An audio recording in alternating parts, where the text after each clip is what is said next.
personal log of Prefectus Align of the Adeptus Administratum. It has been 6 solar months since my first log.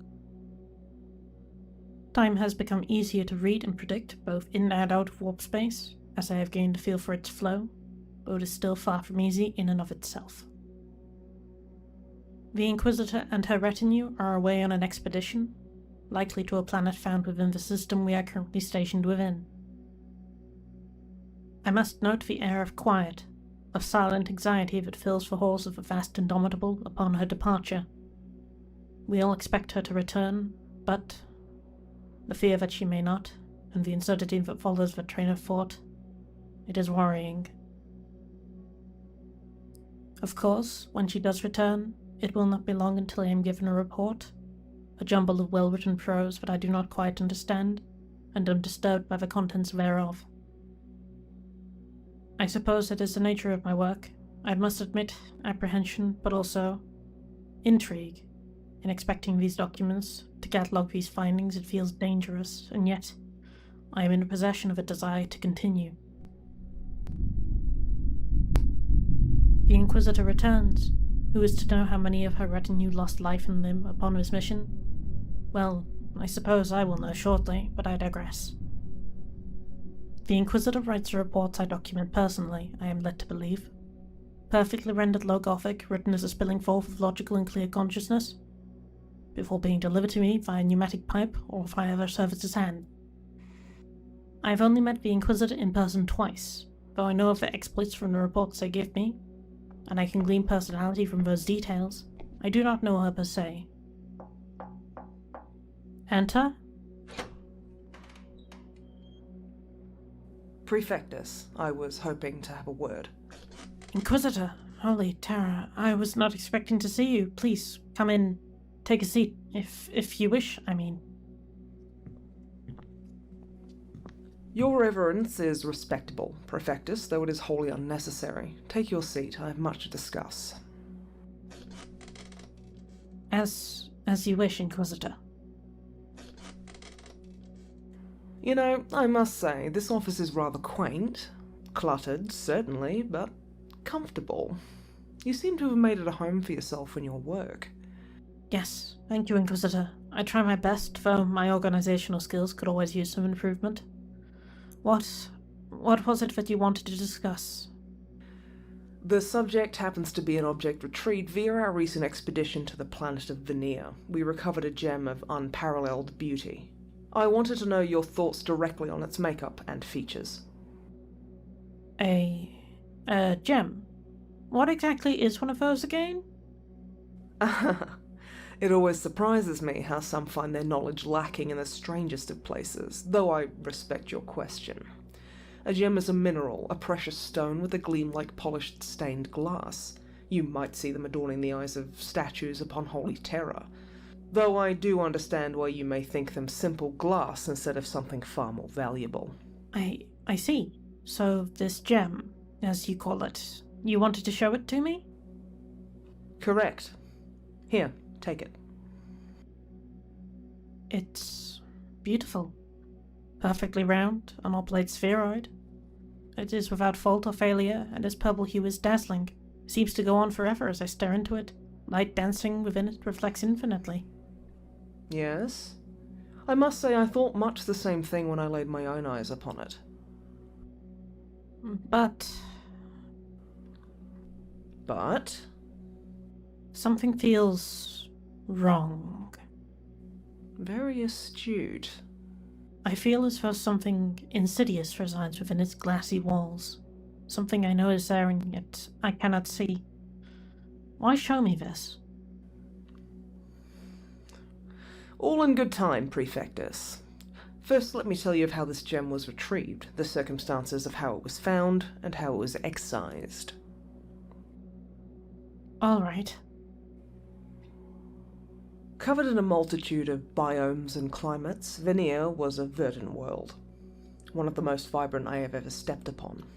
We set down within swampland to investigate the ruins of a Xenos civilization, suitably advanced as to be spacefaring, but long dead nonetheless.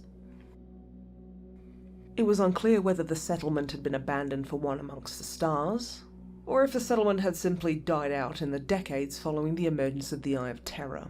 In either case, strange, muffled signals were picked up on our sensors, and thus we investigated. Coming to a temple of some kind, we located a hidden chamber within. Not for ritualistic use, this was no hidden cult.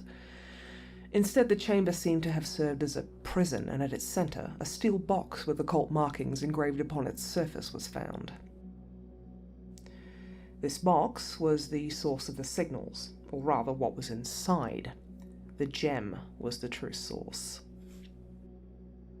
Opening the box, we found another inside, and another, and another. Overall, we opened 6 layers of steel, silver, and lead until we found the gem inside, lined with leather to prevent scuffing. The gem was sealed within these boxes, seemingly dampening its power, if not entirely cutting it off from the outside world. The gem itself does not seem inherently dangerous, but as you said, there is something insidious. I think if harnessed properly, one could create a deadly effect. Inquisitor, if this is the case, then might I ask, why excise it and bring it aboard? If the gem possesses power, why risk it in such proximity to your work? Because if we venture nothing, we risk our enemies venturing in our stead. The gem must not fall into enemy hands. The throes of chaos, of evil in this universe are ever present and ever moving, like a maelstrom that threatens all that is holy and bathed in the Emperor's light. If we can understand the gem, we can steal it away, or even destroy it. That is my goal here. But for now, how about you hold on to it? A gift of sorts. What? I must insist. No. I cannot hold on to this. I must decline.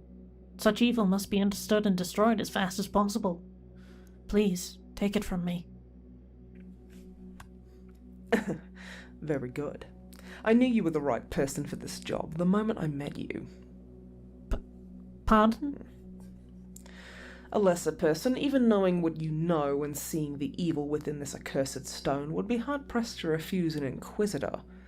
A lesser person would accept too weak-willed and pre-programmed by decades in an environment of subservience to a higher power. I don't understand, Inquisitor. Let me put it this way, Aline. I need people who ask questions, who think for themselves. Without them, I would not be able to complete my work. You are necessary, a crucial eye for which I can view my own work through. Your emotions, your logs, they tell me more than you could ever know.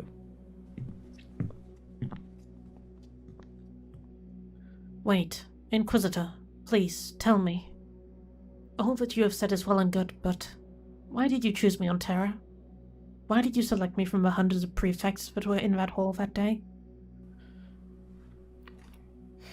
I suppose you were youthful, vigorous in your work, and, most importantly, you were the only one to ask me of my name. Though the reverence and risk that questions bring, curiosity got the better of you. A sign to me that you are suitable for what I need. I see. If that is all, I suppose I'll be on my way. I have a gemstone to study, as I'm sure you're aware. I'll expect your logs as soon after the report is complete as is reasonable. Your inquisitive mind sees the fault I miss, and so I will listen with eager ears. Good luck, Prefectus.